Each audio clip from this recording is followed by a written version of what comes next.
What is good? You guys know what time it is. Not only is it 24 hours before our next LAFC match, it's Cinco de Mayo. That's right. And what better places to celebrate Cinco de Mayo than Lawndale, California, and where my guy to the, I guess that's the left of me, but on screen it's to the right of me, East Jesus Nowhere, I believe, is the actual name of the city that you are in. You know my voice. It's the Scarf, J.R. Liebert. Philly, where the hell are you? The corner of East Jesus Nowhere and Timbuktu. I'm in some town called Piedro, which is right down the road from Fresno. And we're hanging out here for the night here with your lovely significant other, Nina. She's at a wedding, and I'm recording one more Sleep With You in a very big house, very, very high on the hill. And just to kind of give you an idea how high on the hill, this dirt road that we traveled up, it took the entire durations of the Sopranos theme song from bottom to top to go on. And by the time that song ended, we were at the house. And this wasn't the show's intro. This was the full-length song of the Sopranos. About 3 minutes and 24 seconds up this dirt road. And behind me, I have a mausoleum of moths. Let's just put it this way. So if I don't come back, it's because I got eaten by zombie butterflies. You're not wrong. There are, I have a picture right here that Philly sent me on my phone. There are a bunch of zombie butterflies right behind him right now. Philly, I'm pretty sure in all the serial killer documentaries, you're in the city where everybody gets their bodies buried at this point. My man, speaking of where we go to bury bodies, LAFC headed up to San Jose. LAFC pretty much going to hang out in that area for the next couple of days, not only San Jose, but Monterey Bay FC. And we'll somehow figure out a way to talk about that. We'll get into more of that later on. We kind of already did. Look, Philly has oft experienced FOMO. I have had the pleasure of traveling with both Nina and Panda. We've been to Seattle. We've been to Costa Rica. We've done all kinds of really fun things. Except now the tables are turned. The roles are reversed. This guy right here, the Scarf, I am going to be in Boston with my sixth graders, which I love. I love going on these trips with my sixth graders. I love this class. I love going to Boston. We're going to the Tea Party Museum. We're going to the Wampanoag home site. We're going to Plymouth Patuxent Plantation. We're going to a bunch of really cool sites. We're doing the Freedom Trail. We're having some lobster rolls. It's going to be a lot of fun. But that being said, I'm experiencing some real FOMO, my friend, between San Jose and Monterey Bay. You guys are experiencing two of the more fun home matches. And I say home matches because that's what we do when we go on the road like this. But you're not going to be at PayPal Park, Philly, you jerk. You're going to be at the home of Brock Purdy and the San Francisco 49ers, Levi Stadium, one of the newest and most beautiful professional American football stadiums in the world. I'm not going to lie, dude. I'm kind of jealous. Yeah, we're going to the Gene Geranium. That's how I'm referring to Levi's Stadium. Levi's obviously named after the famous jeans company, Levi and Strauss. Button or unbutton your fly, depending on what time of the day it is. Scarf, you shouldn't have FOMO because you're off to the Northeast to hang out with your cousin from Boston. Of all the places that you said that you were going to go visit, you didn't once mention Fenway Park. You never once mentioned Harvard. You never once mentioned Sam Adams. Like, that's where you got to go. Your kids at some point have to grow up and realize that there are very few things that taste better than an authentic Boston lager. Obviously, I'm emphasizing on that. Boston's a really cool town. I certainly do enjoy it. Not a fan of any of the sports teams, but a lovely town, lovely people, very good seafood. I highly suggest you try the clam chowder from some joint in Quincy Market. Got to do it out of a bread bowl. It's fantastic. And if it's still around, If it's still around, I don't know if it is. I don't know what COVID did to ravage that city. But see if you can find the Littlest Bar. That is what it's called, the Littlest Bar. I have many a memory in that fine establishment. First time I stepped foot in Boston, I was in college, and it was for St. Patrick's Day, my junior year in the year 2004. And wow, there are people listening to this podcast that were born in 2004. And Scarf, there's a car pulling up in the driveway right now, and it would have taken them a mile to get up here. And I have no idea who this is, and I am very nervous. I'm very nervous right now. I'm hoping it's Nina and company. Otherwise, well, it's been nice knowing you, pal. Listen, my friend, this might be one last sleep, as Nina's mom likes to call it, as Valerie always calls it, one last sleep instead of one more sleep. Look, I love this trip to Boston, but don't get me wrong. There's still lots of FOMO happening that I can't be in Levi Stadium and then at beautiful Cardinal Stadium. And if you haven't checked out Defenders of the Bank's full breakdown on everything Monterey Bay FC, please make sure you check out episode 246 of Defenders of the Bank, because that's what we're doing. But this is one more sleep. It's the San Jose edition, and kudos to San Jose, because they decided not only is PayPal Park not the right venue, but it won't hold nearly enough of the millions and millions of black and gold faithful that are descending upon our home away from home, which will mean Levi's Stadium in beautiful Northern California. Philly, let's get right into it. We do the player watch, we do our keys to the match, and we've got our score predictions. So let's go. Let's bring it on right now. It's our players to watch, and I will start first, and I will tell you this. Hey, hang on a second, Scarf. Producer McPandas is in another room. I need to make sure that this this presentation thing works quite stellar. So I think I can do it if you want. I don't know. Hang on, hold on. Producer McPandas is in the room. And by the way, good news. There she is. It's not going to be a chainsaw massacre this evening. We're good news. It wasn't what I feared driving up the driveway. We're all good. We're safe. What was driving up the driveway? All right. Hey, hang on one second. Just waiting for producer McPandas. We're going to talk. This is riveting podcast space that we are filling right now. All right. So your players to watch. Here we go. Yeah, look, I'll talk all about my players to watch. First and foremost for LAFC, it's going to be very, very simple. It is one Timothy Tillman, because I believe there is no player right now more important to everything that we do for LAFC. There it is. I added it. I got it. We're good.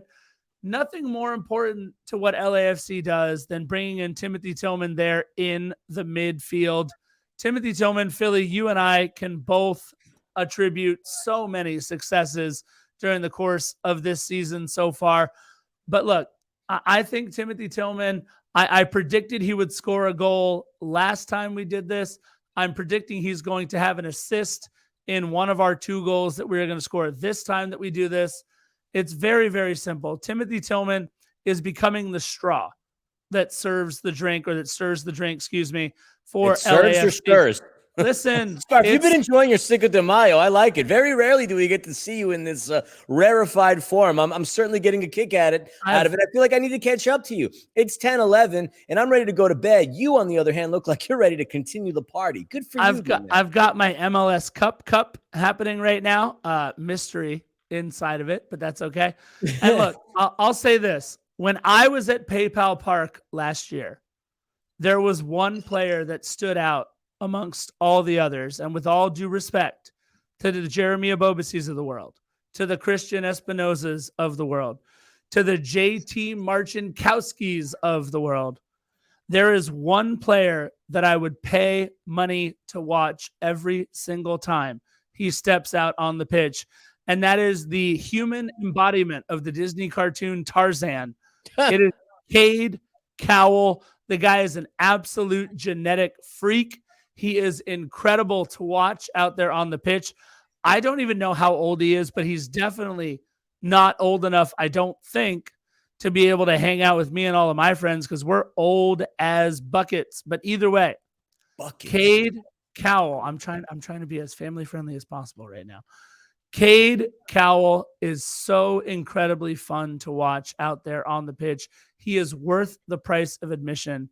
Cade Cowell, Timothy Tillman, those are my players to watch. Philly. Good players, man. I mean, Cade Cowell, I've always said, looks like Zach Morris from Saved by the Bell on steroids. He certainly has the physique. And yeah, I don't even know if that kid's old enough to have gone to prom yet, which is kind of crazy considering the fact that, well, when I mentioned my story about going to Boston for the first time, I don't even know if Cade Cowell was born at that time. That's aging myself. But yeah, let me talk about my players to watch.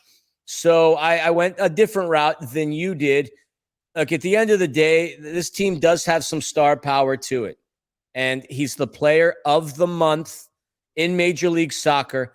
He's the team's leading scorer, and he's the team's leader in assists. And I'm talking about the Argentinian himself, Christian Espinosa. The guy has been on fire, doing a lot of tremendous things. 5 goals in the month of April. And I've said this time and time again, success breeds upon success. And this guy is in phenomenal form. Again, leading the team in scoring, leading the team in assists.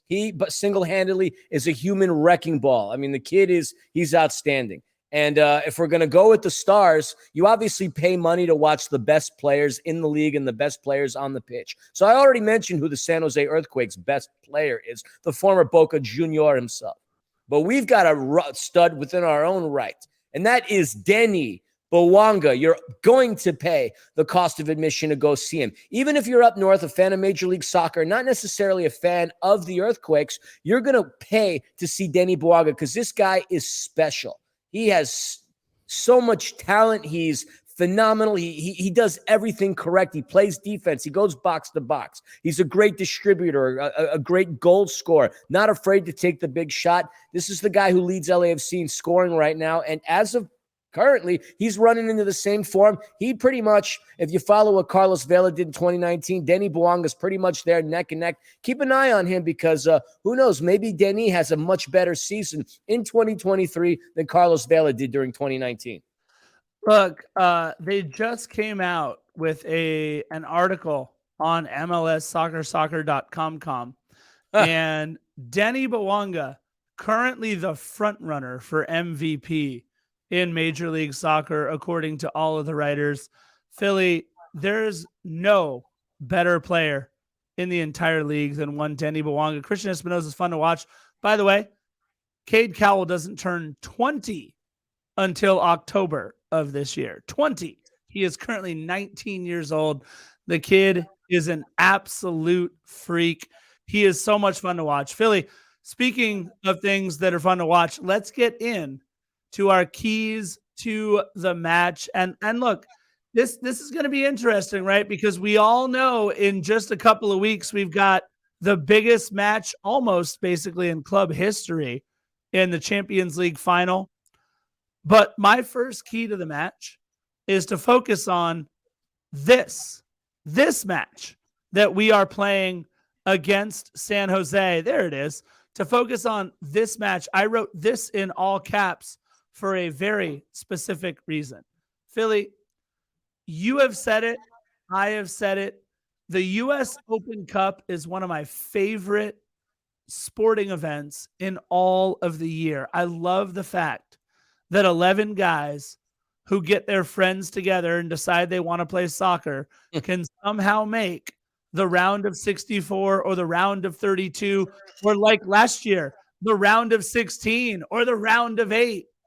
The U.S. Open Cup is my favorite soccer tournament. The League's Cup is trash. I don't want to hear anything about the League's Cup. But there's something about the CONCACAF Champions League that is just the most enticing thing in the world. When you tell me that we can go and play the likes of Bayern Munich or Barcelona or any of the other incredible club teams out there, clubs that win their respective different divisions in all of world soccer, there's something incredible about that. But what LAFC and what these guys need to do, Philly, is to focus on this match. Don't look ahead to the Open Cup, to Monterey Bay FC. Don't worry about what you've already accomplished when you go to take on León in several weeks from now. Focus on this match. And the best part is we have Steve Cherundolo as our head gaffer. So I am not worried that we will be able to focus on this match. The other thing we need to make sure we shut down is their progressive passing. Christian Espinoza and that midfield has been absolutely incredible. Their back line passes out of the back better than almost any club in Major League Soccer. This is a club that likes to play the ball forward by stringing passes together. I'm happy because, look, my player to watch is Timothy Tillman, and I don't think he's going to have as much of an impact on the offensive side as he is in the tempo of the game, the defensive side of things. I absolutely love our midfield versus their midfield. So if we shut down their progressive passing and we focus on this match right here, not the match 3 days from now and not the Champions League match in a couple of weeks, we are going to absolutely roll at Levi Stadium. Philly, your keys to the match.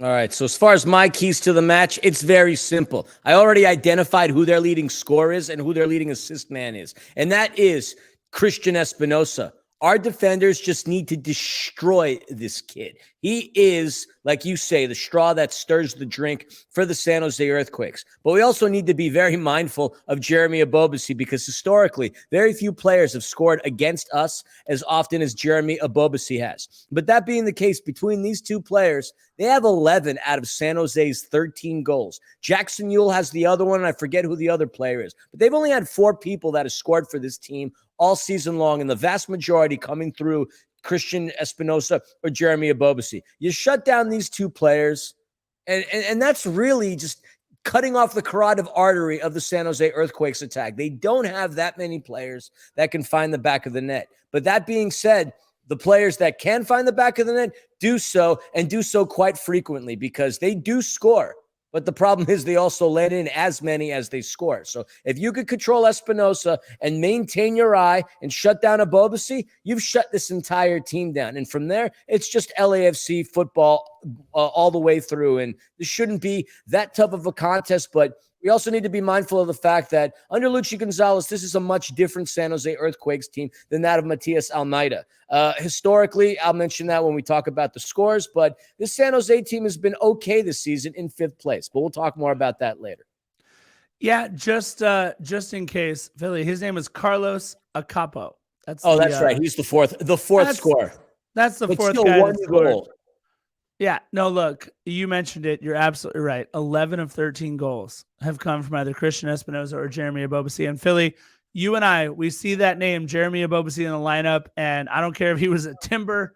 I don't care if he's an Earthquake. I don't care if he's part of Bethlehem Steel in the U.S. Open Cup.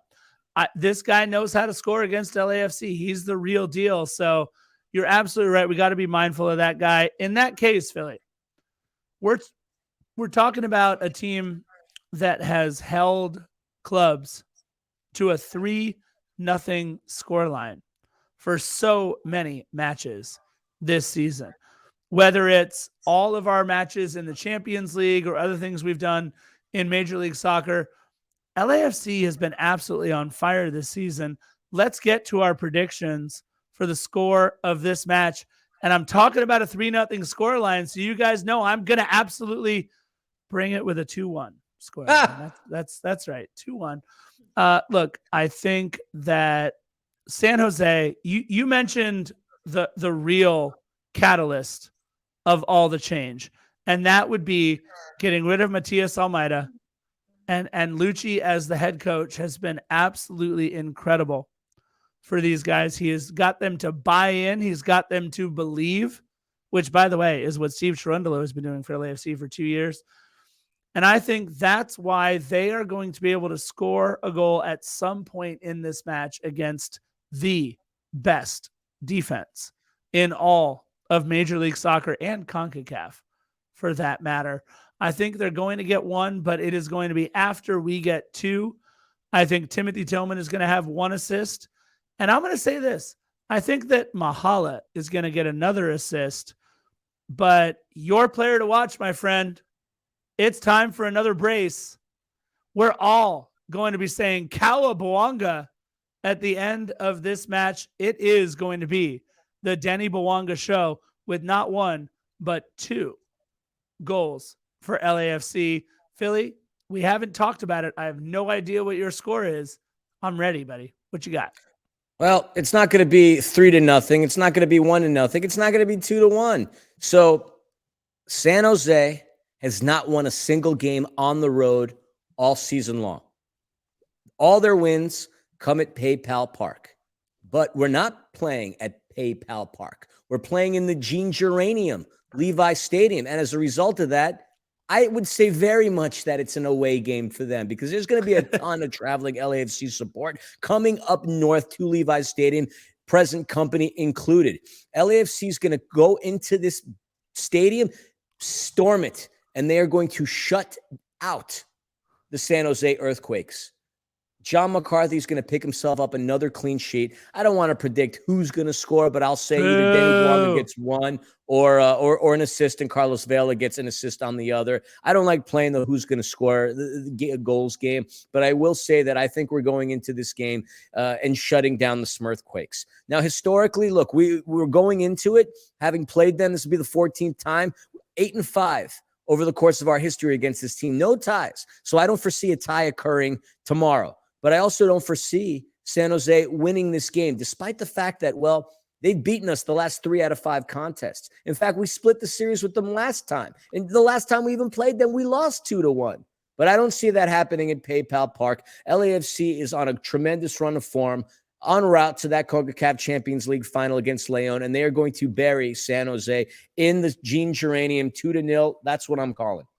Look, I remember the hashtag after we lost to them up in PayPal Park. It was hashtag blame Scarf because I was there. I saw a shirtless Cade Cowell running around PayPal Park because he scored an incredible banger of a goal to beat LAFC last season. Look, it's very simple. Anytime we play San Jose, they can say what they want about their rivalries and about all the different cups and everything else that they try to manufacture up there. We are now who they measure their competitive fervor against. And I'll tell you this, it's not even close. We are absolutely Philly.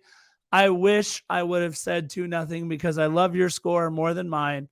But I just think they're going to put something special together between Cade Cowell, Christian Espinoza, and Jeremy Abobasi. I've got 2-1. You've got 2-0. And I've got some major FOMO, man, because you're going to be there tomorrow while I'm sitting at home waiting to head to Boston with my 6th graders. I am super jealous, my friend.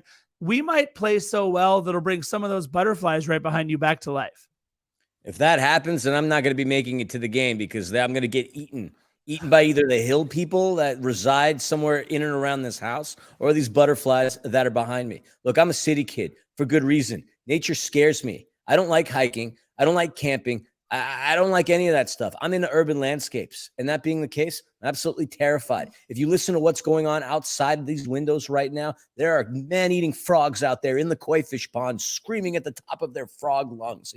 It's terrifying, Scarf. So keep your fingers crossed, say a prayer. I hope to make it to Levi Stadium tomorrow, and I obviously hope to make it back to world-famous Philomonster Studios on Sunday in Burbank, California. Or actually, I stand corrected, to get back to Exposition Park where you and I are going to. Oh, wait a minute. No, because you're visiting your cousin from Boston. I'll be at BMO Stadium representing Angel City FC. So got a lot of good things coming in the horizon, but you shouldn't have FOMO. You're going to Beantown.